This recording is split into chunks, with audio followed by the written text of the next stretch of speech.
Selamat pagi Bapak Ibu Saudara yang terkasih dalam Tuhan.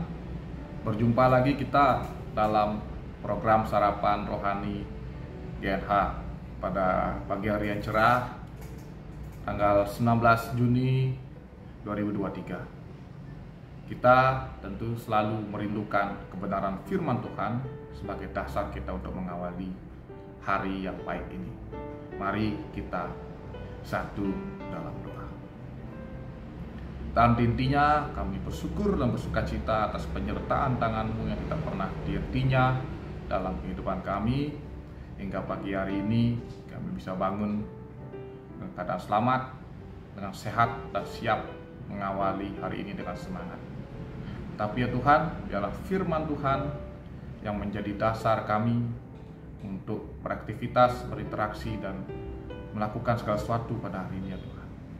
Berfirmanlah, kami siap mendengar. Amin.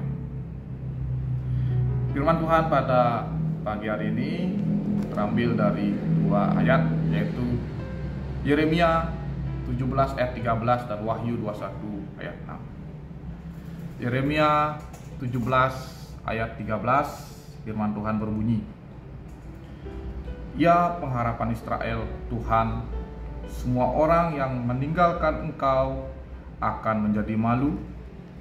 Orang-orang yang menyimpang daripadamu akan dilenyapkan di negeri, sebab mereka telah meninggalkan sumber air yang hidup, yakni Tuhan."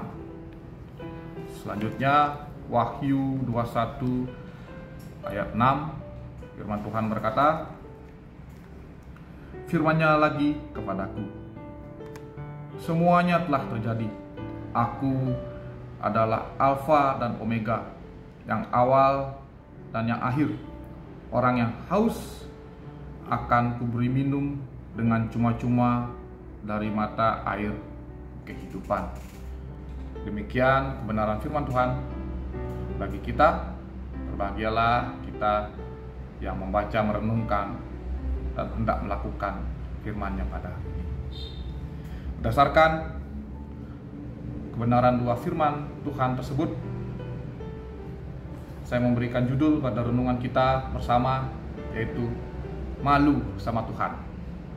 Ketika saya mendapatkan kata malu pada Tuhan di dalam Yeremia 17 ayat 13 tersebut, terbesit di pikiran saya, dalam renungan saya ada peribahasa yang sudah tidak asing bagi kita semua, yaitu habis manis sepah dibuang.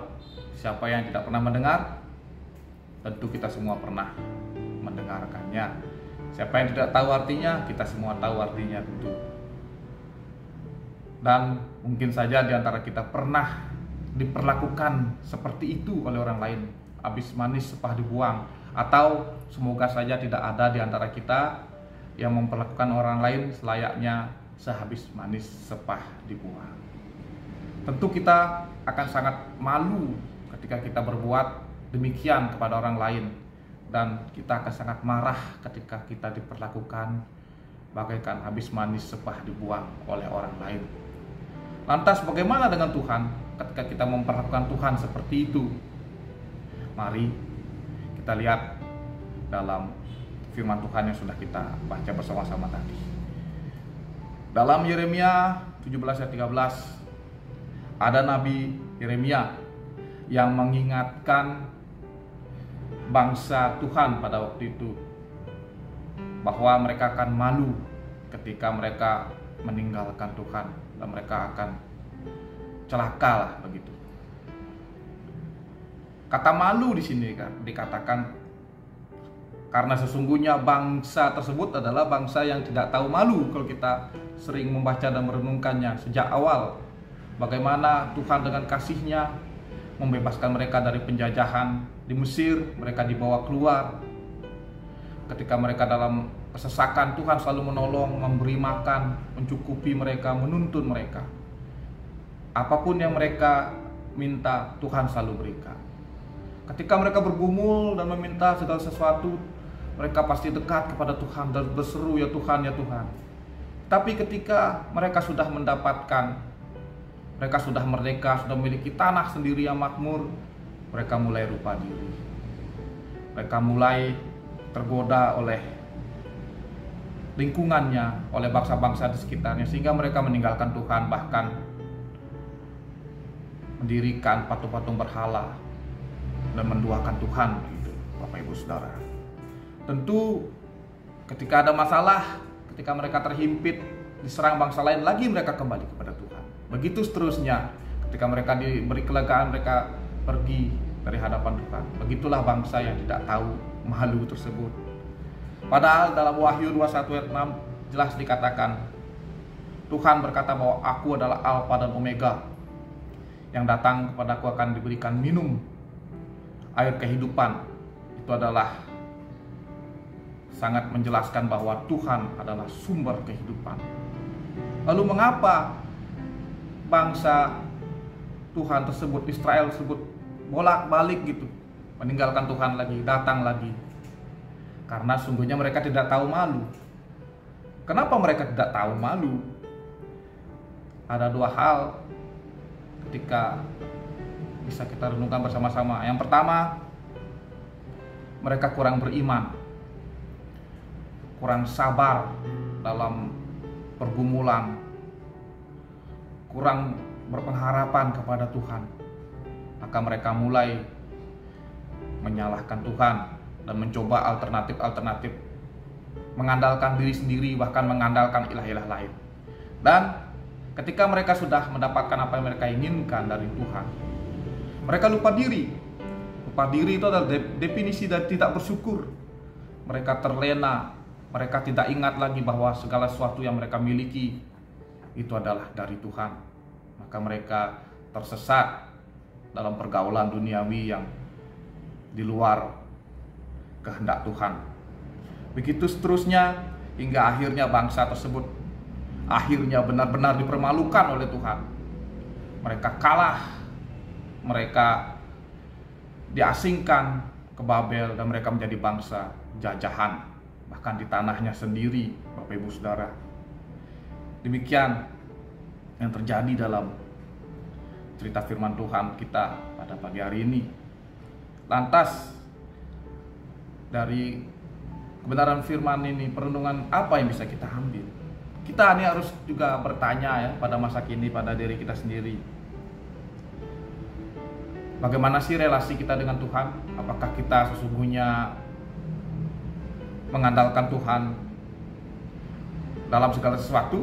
Atau kita memperlakukan Tuhan selayaknya habis manis sepah dibuang? Ketika susah, kita memohon kepada Tuhan. Ketika belum dapat jawaban pergumulan kita, kita mulai menyalahkan Tuhan. Bahkan ketika kita senang, kita tidak tahu diri, kita lupa diri, sehingga kita tidak bersyukur dan jauh dari Tuhan. Maka Tuhan berfirman pada pagi hari ini bahwa kita ini harus selalu mengandalkan Tuhan dalam kehidupan kita, dalam susah ataupun senang. Dalam hal apa? Dalam hal beriman dan bersyukur kepada Tuhan. Karena ketika kita beriman dalam berbagai pergumulan yang terjadi, disitulah kita akan memiliki kekuatan, dan disitulah kita akan bisa melihat bahwa Tuhan menggunakan segala sesuatu, termasuk duka kita, pergumulan kita itu untuk kebaikan kita, untuk membentuk kita. Dan pada akhirnya ketika kita sudah dilegakan, kita benar-benar tahu diri, mawas diri, kita selalu ingat bahwa hidup ini hanya kasih karunia Tuhan. Sehingga dari situ kita akan benar-benar bersyukur.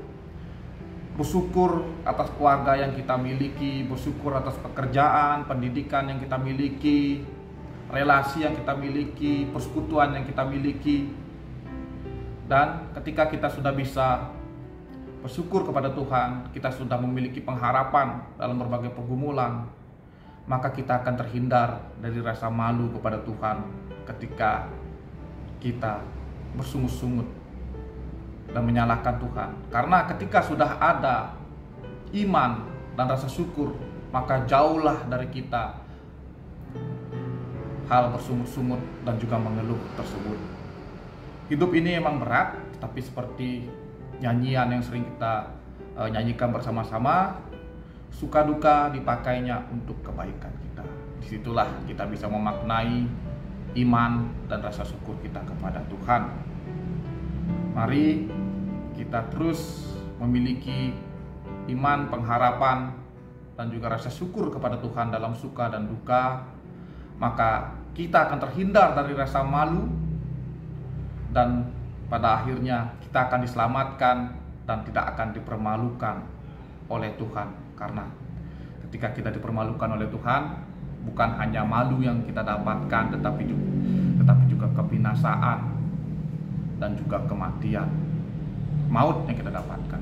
Marilah terus kita hidup dalam iman dan juga rasa syukur kepada Tuhan. Kiranya firman Tuhan ini memberkati dan menjadi dasar yang teguh bagi hari kita pada hari ini. Tuhan Yesus memberkati. Mari kita satu dalam doa. Ya Tuhan, kami sangat bersyukur bahwa firman Tuhan mengajarkan kami untuk terus kuat di dalam iman ketika kami dalam pergumulan, kuat dalam pengharapan, dan juga bisa bersyukur dalam segala kelegaan, sehingga kami bisa terus hidup sesuai dengan kehendak-Mu, selalu bisa mengandalkan-Mu ya Tuhan. Biarlah firman Tuhan ini menjadi dasar yang teguh bagi hari kami pada pagi yang cerah ini. Kami bersyukur atas firman-Mu, dan biarlah Tuhan memberkati kami. Biarlah kasih karunia dan damai sejahtera dari Allah Bapa dalam Tuhan kita Yesus Kristus dan persekutuan dengan Roh Kudus memberkati, menyertai, dan menguatkan kita sepanjang hari ini. Haleluya, amin. Selamat beraktivitas Bapak Ibu Saudara, semangat. Tuhan Yesus memberkati kita semua.